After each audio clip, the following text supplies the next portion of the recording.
நேரத்தை வீணாக்காதீர்கள். ஏன் தெரியுமா? வாழ்க்கை என்பதே நேரத்தால் ஆனதுதான். கடந்து போன காலத்தை விலை கொடுத்து வாங்கும் அளவிற்கு பணக்காரன் உலகத்திலே பிறக்கவில்லை. நீ ஒரு பவுன் தங்கத்தை கொடுத்து ஒரு நொடியை கூட வாங்கி வைத்துக் கொள்ள முடியாது. பொழுது போக்குவதற்காக அல்ல மாணவர்களே, மாணவிகளே, பொழுது ஆக்குவதற்காக. இந்தியர்கள் கடிகாரத்திலே மணியை மட்டும் பார்க்கின்றோம். அமெரிக்கர்கள் மணியோடு சேர்த்து நிமிடத்தையும் பார்க்கின்றார்கள். ஜப்பானியர்களோ ஐரோப்பியர்களோ நிமிடத்தோடு சேர்த்து வினாடியையும் பார்க்கின்றார்கள். அதற்கு ஏற்றாற்போல் அவர்களுடைய முன்னேற்றம் அமைகின்றது. நேரத்தினுடைய அருமை. யாராவது எனக்கு நேரம் இல்லைன்னு சொன்னா நம்மளுடைய சோம்பேறித்தனத்தை ஜென்டலா சொல்றோம்னு அர்த்தம். ஜவஹர்லால் நேருவுக்கு 4 மணி நேர உறக்கமே போதுமானதாக இருந்தது.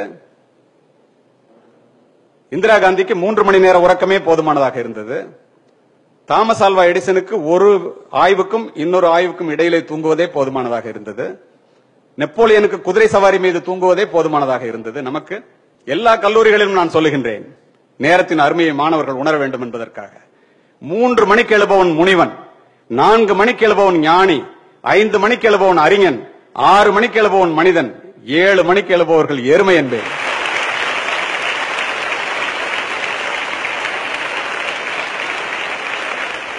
வாழ்க்கையிலே ஜெயித்தவர்கள் அத்துணை பேரும் காலையிலே படுக்கையை விட்டு சீக்கிரம் எழுந்தவர்களாகத்தான் இருக்க முடியும். நீ நியூசிலாந்துல இருந்தாலும், நியூ ஜெர்சில இருந்தாலும், ஜப்பான்ல இருந்தாலும், இந்தியால இருந்தாலும் எந்திரிக்கும் போது 24 மணி நேரம் கையில் இருக்கு. அந்த நேரத்தை நீ எப்படி உபயோகப்படுத்துகிறாய்? உங்களுக்கு தெரியுமா? இதை சொல்லி முடிக்கின்றேன். நான் 70 வயது இந்தியர்களினுடைய சராசரி. 30 வருஷம் படிக்கிறது, குழந்தை பெற்றுக்கிறது, கல்யாணம் பண்ணிக்கிறதுல போயிடுது. பாக்கி 40 வருஷம் சராசரி இந்தியனுடைய வயதை சொல்கின்றேன். கடைசி 10 வருஷம் ஹாஸ்பிட்டல் ட்ரீட்மெண்ட் படுக்க. இடைப்பட்ட 30 வருடங்கள்.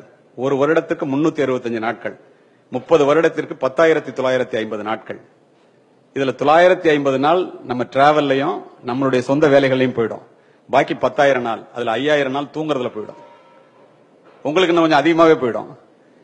பாக்கி உள்ள 5,000 நாட்களிலே ஒரு மனிதன் அந்த 5,000 நாட்களை எப்படி உபயோகப்படுத்தினான் என்பதை வைத்தே வாழ்க்கையிலே அவனுடைய வெற்றி தோல்விகள் நிர்ணயிக்கப்படுகிறது. மாணவர்களே, இப்போதே மனதிலே பதிய வைத்துக் கொள்ளுங்கள். இதுதான் உண்மை. ஒரு மாதத்தினுடைய அருமை குறை மாதத்தில் பிள்ளை பெற்ற பெண்ணுக்குத்தான் தெரியும். ஒரு நாளினுடைய அருமை ஒரே நாள்ல கவர்மெண்ட் சர்வீஸ்ல சேரும் போது பதவியை பறி கொடுக்கிறவங்க தான், லேட்டா சேர்ந்ததுனால பறி கொடுக்கிறவங்களுக்கு தான் ஒரு நாளோட அருமை தெரியும். ஒரு நிமிடத்தினுடைய அருமை ஒரு நிமிடத்துல விமானத்தை கோட்ட விட்டவனுக்கு தான் தெரியும். ஒரு வினாடியினுடைய அருமை ஒரே வினாடி கண்ணை இருந்ததனால் விபத்திலே தன்னுடைய உயிரை அல்லது தன்னுடைய கைகால்களை இழந்தவனுக்கு தான் தெரியும். ஒரு மைக்ரோ செகண்டினுடைய அருமை ஒலிம்பிக்ல ஓடுற உசைன் போல்ட்டுக்கு தான் தெரியும். நமக்கு தெரியாது. தயவு செய்து வாழ்க்கையிலே முன்னேற வேண்டும் என்றால் நேரத்தை விரயம் செய்யாதீர்கள்.